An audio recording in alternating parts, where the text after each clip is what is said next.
ಶ್ರೀ ಗುರುಭ್ಯೋ ನಮಃ.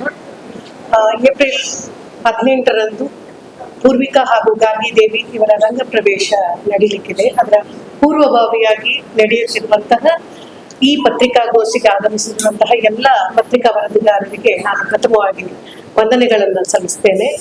ಈಗಾಗಲೇ ಹಲವಾರು ಪ್ರತಿಷ್ಠಿತ ವೇದಿಕೆಗಳಲ್ಲಿ ಯುಗಳ ನೃತ್ಯದಲ್ಲಿಯೂ ಕೂಡ ಹಲವಾರು ಕಾರ್ಯಕ್ರಮಗಳನ್ನ ನೀಡಿರುತ್ತಾರೆ.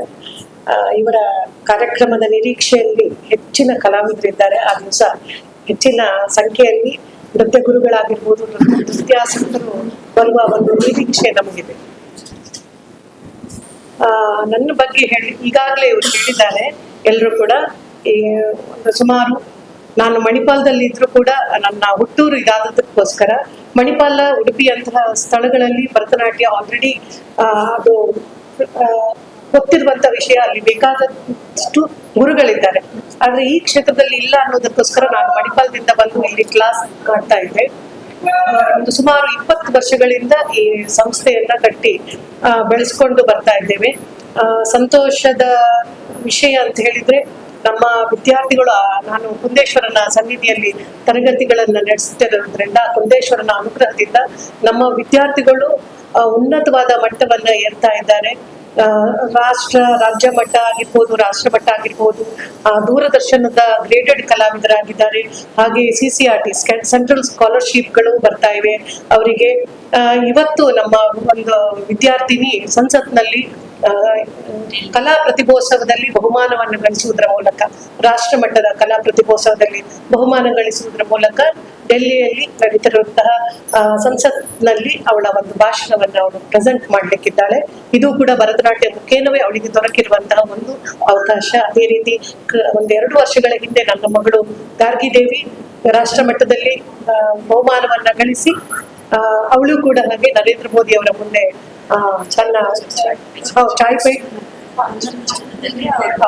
ಹೌದು, ರಾಷ್ಟ್ರ ಮಟ್ಟದಲ್ಲಿ 11 ವಿದ್ಯಾರ್ಥಿಗಳು ಅದರಲ್ಲಿ ಸೆಲೆಕ್ಟ್ ಆಗಿದ್ದಾರೆ. ಅದರಲ್ಲಿ ಕರ್ನಾಟಕವನ್ನ ಅವಳು ರೆಪ್ರೆಸೆಂಟ್ ಮಾಡ್ತಿದ್ದಾಳೆ. ಇದಕ್ಕೆಲ್ಲವೂ ಮೂಲ ಕಾರಣ ಭರತನಾಟ್ಯದಲ್ಲಿ ಅವಳು ಸಿಲೆಕ್ಷನ್ ಆದ ಕಾರಣದಿಂದಾಗಿ ಅವಳಿಗೆ ಇವತ್ತು ಅವಕಾಶ ಸಿಕ್ಕಿದೆ.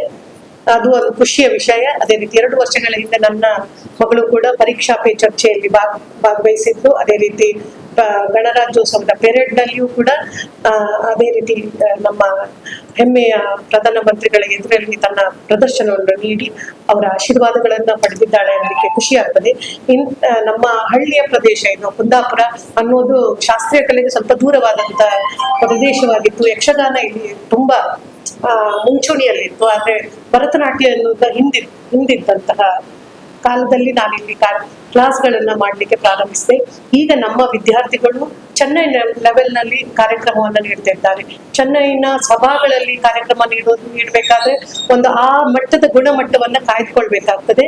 ಅದೇ ರೀತಿ ಕಳೆದ ವರ್ಷ ನಮ್ಮ ವಿದ್ಯಾರ್ಥಿನಿಯಾದ ಯುಕ್ತಿ ಉಡುಪ ಇವರು ಚೆನ್ನೈನ ಕೃಷ್ಣಗಾನ ಸಭಾದಲ್ಲಿ ತನ್ನ ಕಾರ್ಯಕ್ರಮವನ್ನ ನೀಡಿ ಅದರಲ್ಲಿಯೂ ಕೂಡ ಬೆಸ್ಟ್ ಪರ್ಫಾರ್ಮರ್ ಅಂತ ಹೊರಗೆ ಬಂದಿರ್ತಾಳೆ.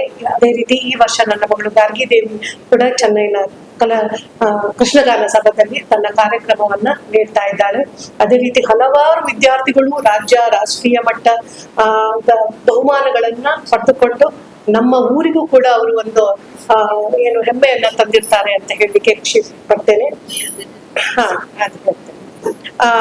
ನಾನು ಕಲಿತ ಬಗ್ಗೆ ಹೇಳ್ತೇನೆ. ನಾನು ವಿದುಷಿ ಶ್ರೀಮತಿ ಶ್ರದ್ಧಾ ನಾರಾಯಣ್ ಭಟ್ ಇವರ ಬಳಿ ಪಂದನಲ್ಲೂ ಶೈಲಿಯನ್ನ ಅಭ್ಯಾಸ ಮಾಡಿರ್ತೇನೆ. ಅದರ ನಂತರ ವಾಣಿ ರಾಜಗೋಪಾಲ್ ಇವರ ಮೂಲಕ ನಾನು ಕಲಾಕ್ಷೇತ್ರದ ಶೈಲಿಯನ್ನ ಮುಂದುವರಿಸಿಕೊಂಡು ಈಗ ಬರ್ತಾ ಇದ್ದೇನೆ. ಅದೇ ರೀತಿ ನನಗೆ ನನ್ನ ಕಲೆಯನ್ನ ಪ್ರೋತ್ಸಾಹಿಸಿ 2014-15ರಲ್ಲಿ ಭರತನಾಟ್ಯದ ಪ್ರತಿಷ್ಠಿತ ಆರ್ಯಭಟ್ಟ ಅಂತಾರಾಷ್ಟ್ರೀಯ ಪ್ರಶಸ್ತಿ ಲಭಿಸಿರ್ತದೆ. ಹಾಗೆ 2017-18ರಲ್ಲಿ ಜಿಲ್ಲಾ ರಾಜ್ಯೋತ್ಸವ ಪ್ರಶಸ್ತಿಗಳು ನನ್ನನ್ನು ಅರಸಿ ಬಂದಿರ್ತದೆ. ಹಾಗೆ ಹಲವಾರು ಸಂಘ ಸಂಸ್ಥೆಗಳು ಗುರುತಿಸಿ ಗೌರವಿಸಿರ್ತದೆ.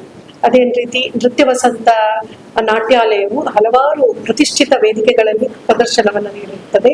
ಈಗಾಗಲೇ ಹೇಳಿದ ಹಾಗೆ ಕೃಷ್ಣಗಾನ ಸಭಾ ಚೆನ್ನೈ, ಇಳ್ಳಾಮಿಲೈ ತಿರುಮೈ ಸೀರೀಸ್ ನಲ್ಲಿ, ಅಯೋಧ್ಯೆಯ ಶ್ರೀರಾಮ ಮಂದಿರದಲ್ಲಿ, ಆಳ್ವಾಸ್ ವಿರಾಸತ್ನಲ್ಲಿ ಪ್ರತಿ ವರ್ಷ ನಮ್ಮ ಕಾರ್ಯಕ್ರಮವನ್ನು ನೀಡ್ತಾ ಇದ್ದೇವೆ.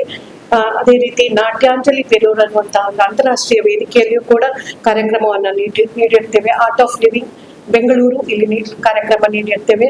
ಅದೇ ರೀತಿ ರವೀಂದ್ರ ಕಲಾ ಕ್ಷೇತ್ರದ 50ನೇ ವರ್ಷಾಚರಣೆಯ ಸಂದರ್ಭದಲ್ಲಿಯೂ ಕೂಡ ನಾವು ಕಾರ್ಯಕ್ರಮವನ್ನು ನೀಡಿರ್ತೇವೆ. ಇದೇ ರೀತಿ ಹಲವು ಕಾರ್ಯಕ್ರಮಗಳನ್ನ ದೇಶದಾದ್ಯಂತ ನೀಡಿರ್ತೇವೆ ಅನ್ನಲಿಕ್ಕೆ ಸಂತೋಷ ಪಡ್ತಾ ಇದ್ದೇನೆ. ಅದೇ ರೀತಿ ನನ್ನ ಮಕ್ಕಳ ಪರಿಚಯ ಮಾಡೋದಿದ್ರೆ, ಕುಮಾರಿ ಪೂರ್ವಿಕಾ ನನ್ನ ಹಿರಿಯ ಮಗಳು. ಇವಳು ಸುಮಾರು 12 ವರ್ಷಗಳಿಂದ ನನ್ನಲ್ಲಿ ನೃತ್ಯಾಭ್ಯಾಸವನ್ನ ಮಾಡ್ತಾ ಇದ್ದಾಳೆ. ಭರತನಾಟ್ಯದಲ್ಲಿ ಸೀನಿಯರ್ ಮುಗಿಸಿ ಈಗ ವಿದ್ವತ್ ಹಂತದ ತಯಾರಿಯಲ್ಲಿದ್ದಾಳೆ. ಅದೇ ರೀತಿ ಕರ್ನಾಟಕ ಶಾಸ್ತ್ರೀಯ ಸಂಗೀತವನ್ನು ಕೂಡ ಸೀನಿಯರ್ ಮುಗಿಸಿ ವಿದುಷಿ ಉಷಾ ರಾಮಕೃಷ್ಣ ಭಟ್ ಇವರಲ್ಲಿ ಸಂಗೀತವನ್ನ, ವಿದ್ವತ್ ಹಂತದ ಸಂಗೀತವನ್ನ ಅವಳು ಅಭ್ಯಾಸ ಮಾಡ್ತಾ ಇರ್ತಾಳೆ. ಅವಳಿಗೆ ಇಲ್ಲಿವರೆಗೆ ದೊರಕಿರೋ ಹಲವಾರು ಪ್ರತಿಷ್ಠಿತ ವೇದಿಕೆಗಳಲ್ಲಿ ಇವಳು ತನಿಯಾಗಿ ಕಾರ್ಯಕ್ರಮವನ್ನ ನೀಡಿರ್ತಾಳೆ. ಅವಳಿಗೆ ಸಂದಂತಹ ಕೆಲವು ಪುರಸ್ಕಾರಗಳು: ನೃತ್ಯ ಭೂಷಣ ಪ್ರಶಸ್ತಿ, ಕೇಂದ್ರ ಸರ್ಕಾರದ ಸಾಂಸ್ಕೃತಿಕ ಸಂಪನ್ಮೂಲ ಮತ್ತು ತರಬೇತಿ ಕೇಂದ್ರದ ವಿದ್ಯಾರ್ಥಿ ವೇತನ, ಶ್ರೀ ಪಲ್ಲತ್ತಡ್ಕ ಕೇಶವ ಭಟ್ ಸ್ಮಾರಕ ಟ್ರಸ್ಟ್ನಿಂದ ಪ್ರಮಾ ಪ್ರಶಸ್ತಿ, ಬಾಲ ನೃತ್ಯ ಪ್ರತಿಭಾ ಪ್ರಶಸ್ತಿ. ಅದಲ್ಲದೆ ವಿವಿಧ ಅಂತಾರಾಷ್ಟ್ರೀಯ, ರಾಷ್ಟ್ರೀಯ ಮತ್ತು ರಾಜ್ಯ ಮಟ್ಟದ ಸ್ಪರ್ಧೆಗಳಲ್ಲಿ ಬಹುಮಾನವನ್ನ ದೊರೆತಿದೆ. ಅಲ್ಲದೆ ರಾಷ್ಟ್ರ ಹಾಗೂ ರಾಜ್ಯ ಮಟ್ಟದಲ್ಲಿ ಏಕ ವ್ಯಕ್ತಿ ಪ್ರದರ್ಶನವನ್ನ ನೀಡಿರ್ತಾಳೆ. ಪ್ರಸ್ತುತ ಇವಳು Shri Madhva Vadiraja institute of engineering ನಲ್ಲಿ ಕಂಪ್ಯೂಟರ್ ಸೈನ್ಸ್ ನಲ್ಲಿ 2ನೇ ವರ್ಷದಲ್ಲಿ ಪದವಿಯನ್ನ ಅಭ್ಯಸಿಸ್ತಾ ಇದ್ದಾಳೆ. ಅದೇ ರೀತಿ ನನ್ನ 2ನೇ ಮಗಳು ಗಾರ್ಗಿ ದೇವಿ. ಇವಳು ಸುಮಾರು 10 ವರ್ಷಗಳಿಂದ ನನ್ನಲ್ಲಿ ನೃತ್ಯಾಭ್ಯಾಸವನ್ನ ಮಾಡ್ತಾ ಇದ್ದಾಳೆ. ಅದೇ ರೀತಿ ವಿದುಷಿ ಭರತನಾಟ್ಯದಲ್ಲಿ ಸೀನಿಯರ್ ಹಂತದ ಪರೀಕ್ಷೆಯನ್ನ ಮುಗಿಸಿದ್ದು ಈಗ ವಿದ್ವತ್ ಹಂತದ ತಯಾರಿಯಲ್ಲಿದ್ದಾಳೆ. ಅದೇ ರೀತಿ ಉಷಾ ರಾಮಕೃಷ್ಣ ಭಟ್ ಅವರಲ್ಲಿ ವಿದ್ವತ್ ಸಂಗೀತವನ್ನ, ಕರ್ನಾಟಕ ಸಂಗೀತವನ್ನ ಅಭ್ಯಸಿಸ್ತಾ ಇದ್ದಾಳೆ. ಸೀನಿಯರ್ ಹಂತದ ಅಭ್ಯಾಸವನ್ನ ಮಾಡ್ತಾ ಇದ್ದಾಳೆ. ಈಗ ಇವಳು ಪ್ರಸ್ತುತ RN ಶೆಟ್ಟಿ PU ಕಾಲೇಜಿನಲ್ಲಿ 2ಯ PUCಯಲ್ಲಿ PCMC ಓದ್ತಾ ಇದ್ದಾಳೆ. ಇವಳ ನೃತ್ಯ ಪ್ರತಿಭೆಯನ್ನ ಸಾಕಷ್ಟು ಪ್ರಶಸ್ತಿಗಳು ಅನಿಸಿ ಬಂದಿರುತ್ತದೆ. ಮೈಸೂರಿನ ಶ್ರೀ ದುರ್ಗಾ ನೃತ್ಯ ಅಕಾಡೆಮಿಯಿಂದ ನಾಟ್ಯ ಮಯೂರಿ, ಉಡುಪಿಯ ಹೆಜ್ಜೆಗೆಜ್ಜೆ ಅಕಾಡೆಮಿಯಿಂದ ನೃತ್ಯ ಪಲ್ಲವ ಮತ್ತು ಕೇಂದ್ರ ಸರ್ಕಾರದ ಸಾಂಸ್ಕೃತಿಕ ಸಂಪನ್ಮೂಲ ಮತ್ತು ತರಬೇತಿ ಕೇಂದ್ರದ ವಿದ್ಯಾರ್ಥಿ ವೇತನ, ಶ್ರೀ ಪಲ್ಲತ್ತಡ್ಕ ಕೇಶವ ಭಟ್ ಸ್ಮಾರಕ ಟ್ರಸ್ಟ್ನಿಂದ ಪ್ರಮಾ ಪ್ರಶಸ್ತಿ, ಬೆಂಗಳೂರಿನ ಮಹಿಳಾ ಮತ್ತು ಕಲ್ಯಾಣ ಇಲಾಖೆಯಿಂದ ರಾಜ್ಯ ಮಟ್ಟದ ನೃತ್ಯ ಸ್ಪರ್ಧೆಯಲ್ಲಿ ಕಲಾಶ್ರೀ ಪ್ರಶಸ್ತಿಯನ್ನು ಲಭಿಸಿದೆ. ಅದಲ್ಲದೆ ವಿವಿಧ ರಾಷ್ಟ್ರೀಯ, ಅಂತಾರಾಷ್ಟ್ರೀಯ, ರಾಜ್ಯ ಮಟ್ಟದ ಬಹುಮಾನಗಳು, ಪ್ರಶಸ್ತಿಗಳು ಇವಳನ್ನ ಅರಸಿ ಬಂದಿರುತ್ತದೆ. ಮತ್ತು ರಾಷ್ಟ್ರ ಮಟ್ಟದಲ್ಲಿ ಏಕ ವ್ಯಕ್ತಿ ಪ್ರದರ್ಶನಗಳನ್ನು ಕೂಡ ನೀಡಿರ್ತಾರೆ. ಬಹುಮುಖ ಪ್ರತಿಭೆಯಾಗಿರುವ ಇವರು ಪರೀಕ್ಷಾ ಪೇ ಚರ್ಚೆ ಕಾರ್ಯಕ್ರಮದಲ್ಲಿ ಗಣರಾಜ್ಯೋತ್ಸವದ ಪಥಸಂಚಲನದಲ್ಲಿ ಭಾಗವಹಿಸಿ ಪ್ರಧಾನಮಂತ್ರಿ ನರೇಂದ್ರ ಮೋದಿ ಅವರಿಂದ ಬೇಷ್ ಅನಿಸಿಕೊಂಡಿರುತ್ತಾರೆ. ಇದೀಗ ಇವರಿಬ್ಬರ ಭರತನಾಟ್ಯ ರಂಗಪ್ರವೇಶ ಕಾರ್ಯಕ್ರಮವು ಏಪ್ರಿಲ್ 18ನೇ ತಾರೀಕಿನಂದು ಉಡುಪಿಯ ಇನ್ಫೋಸಿಸ್ ಯಕ್ಷಗಾನ ಕಲಾರಂಗ ಇಲ್ಲಿ ನಡೀಲಿಕ್ಕಿದೆ. ಈ ಕಾರ್ಯಕ್ರಮಕ್ಕೆ ಅತಿಥಿಗಳಾಗಿ ಡಾಕ್ಟರ್ ಮೋಹನ್ ಆಳ್ವಾ, ನಿರ್ದೇಶಕರು, ಆಳ್ವಾಸ್ ಶಿಕ್ಷಣ ಫೌಂಡೇಶನ್ ಮೂಡುಬಿದ್ರೆ ಇವರು. ಅದೇ ರೀತಿ ನಾಟ್ಯ ನಿಕೇತನ ಕೊಲ್ಯ ಸೋಮೇಶ್ವರದ ಕರ್ನಾಟಕ ಕಲಾತಿಲಕ ಗುರು ಉಳ್ಳಾಲ ಶ್ರೀ ಮೋಹನ್ ಕುಮಾರ್ ಇವರು. ಚಿತ್ಕಲಾ ಸ್ಕೂಲ್ ಆಫ್ ನೃತ್ಯ ಬೆಂಗಳೂರು ಭರತನಾಟ್ಯ ಕಲಾವಿದರಾದಂತಹ ಶ್ರೀ ಪ್ರವೀಣ್ ಕುಮಾರ್ ಬೆಂಗಳೂರು ಇವರು. ಅದೇ ರೀತಿ ಕಲಾವಿದೆಯಾದಂತಹ ವ್ಯಾಸ ಡೀಮ್ಡ್ ವಿಶ್ವವಿದ್ಯಾನಿಲಯ ಇಲ್ಲಿನ ಯೋಗ ಮತ್ತು ಮಾನವೀಯ ಅಧ್ಯಯನ ಕೇಂದ್ರ ಬೆಂಗಳೂರು ಇಲ್ಲಿನ ಡೀನ್ ಆಗಿರುವಂತಹ ಡಾಕ್ಟರ್ ಕರುಣಾ ವಿಜಯೇಂದ್ರ. ಅದೇ ರೀತಿ ಕರ್ನಾಟಕ ಕಲಾಶ್ರೀ ವಿದ್ವಾನ್ ಕೆ ಚಂದ್ರಶೇಖರ್ ನಾವ್ಡಾ, ನಿರ್ದೇಶಕರು, ಶ್ರೀ ನಾಟ್ಯಾಂಜಲಿ ಕಲಾ ಅಕಾಡೆಮಿ ಸುರತ್ಕಲ್ ಇವರು ರಂಗ ಪ್ರವೇಶ ಕಾರ್ಯಕ್ರಮಕ್ಕೆ ಮುಖ್ಯ ಅತಿಥಿಗಳಾಗಿ ಆಗಮಿಸ್ತಾ ಇದ್ದಾರೆ. ಅದೇ ರೀತಿ ಆ ದಿವಸ ಬಹು ಉನ್ನತ ಮಟ್ಟದ ಒಂದು ನಾವು ಹಿಮ್ಮೇಳವನ್ನ ಅದೊಂದಿಗೆ ಮಕ್ಕಳು ರಂಗ ಪ್ರವೇಶವನ್ನ ಮಾಡ್ತಾ ಇದ್ದಾರೆ. ಅಂದಿನ ಕಾರ್ಯಕ್ರಮದಲ್ಲಿ ನೃತ್ಯ ಸಂಯೋಜನೆಯಲ್ಲಿ ನಾನು ವಿದುಷಿ ಕವಿತಾ ಅಶೋಕ್ ಮಾಡಿರುತ್ತೇನೆ. ಅದೇ ರೀತಿ ನಟುವಂಗದಲ್ಲಿ ಶರತ್ ಟಿ ಸೂರ್ಯನಾರಾಯಣ್ ಬೆಂಗಳೂರು ಇವರು ಸಹಕರಿಸಲಿಕ್ಕಿದ್ದಾರೆ. ಹಾಡುಗಾರಿಕೆಯಲ್ಲಿ ಚೆನ್ನೈನ ಶ್ರೀಕಾಂತ್ ಗೋಪಾಲಕೃಷ್ಣನ್ ಇವರು ಸಹಕರಿಸ್ತಾ ಇದ್ದಾರೆ.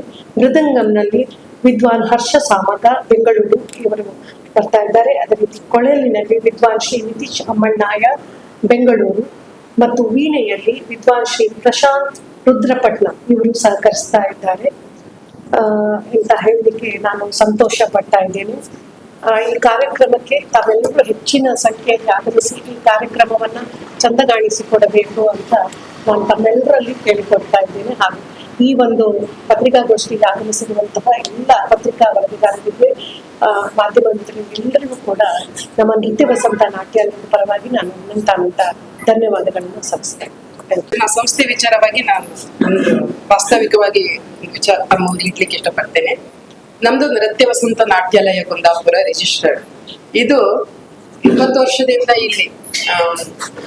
ಇಲ್ಲಿನ ನೃತ್ಯಾಸಕ್ತರಿಗೆ ಒಂದು ಉತ್ತಮ ನೃತ್ಯ ತರಬೇತಿಯನ್ನು ನೀಡ್ತಾ ಇದೆ. ನಮ್ದು ಸಂಸ್ಥೆಯ ನೃತ್ಯ ಗುರುಗಳಾಗಿ ಶ್ರೀಮತಿ ವಿದೂಷಿ ಪ್ರವಿತಾ ಅಶೋಕ್ ಅವರು ನಮ್ಮ ಜೊತೆಗಿದ್ದಾರೆ. ಇಲ್ಲಿ ನಮ್ಮ ಈ ನೃತ್ಯ ಸಂಸ್ಥೆಯನ್ನು ಪ್ರಾರಂಭ ಮಾಡುವ ಉದ್ದೇಶ ಅಂತ ಹೇಳಿದ್ರೆ, ಕುಂದಾಪುರದಲ್ಲಿ ಅಂತಲ್ಲ, ಬಹಳ ಕಡೆಗಳಲ್ಲಿ ಭರತನಾಟ್ಯ ಅಂತ ಹೇಳಿದ್ರೆ ಜನರಿಗೆ ಒಂದ್ ರೀತಿ ಅಸಡ್ಡೆ. ಅಂದ್ರೆ ಅದು ಏನೋ ನೃತ್ಯ ಅಂತ ಹೇಳಿದ್ರೆ ಏನೋ ಮಾಡದೆ ಮಾಡ್ತಾರೆ, ಅಸಡ್ಡೆ ಇದ್ದಿತ್ತು. ನಮ್ಮ ಒಂದು ಚಿಂತನೆ ಅಂತ ಹೇಳಿದ್ರೆ ಭರತನಾಟ್ಯ ಇದು ಶಾಸ್ತ್ರೀಯ ಕಲೆ, ಇದಕ್ಕೆ ಉತ್ತಮ ಒಂದು ಕಲಾ ಪೋಷಕರನ್ನು ಅಥವಾ ಕಲಾಭಿಮಾನಿಗಳನ್ನು ಸೃಷ್ಟಿ ಮಾಡ್ಬೇಕೆಂಬ ಉದ್ದೇಶದಿಂದ ನಾವು ಚಿಂತನೆ ಇಟ್ಕೊಂಡು, ಯಾಕಂತ ಹೇಳಿದ್ರೆ ಇವರದ್ದು ಈ ಗುರುಗಳದ್ದು ಸೃಜನಶೀಲ ವ್ಯಕ್ತಿತ್ವ. ಅವರು ಕೊರಿಯೋಗ್ರಫಿ ಅಂತ ಹೇಳಿದ್ರೆ ಅಷ್ಟು ಡಿಫರೆಂಟ್ ಆಗಿ ಮಾಡ್ತಾರೆ.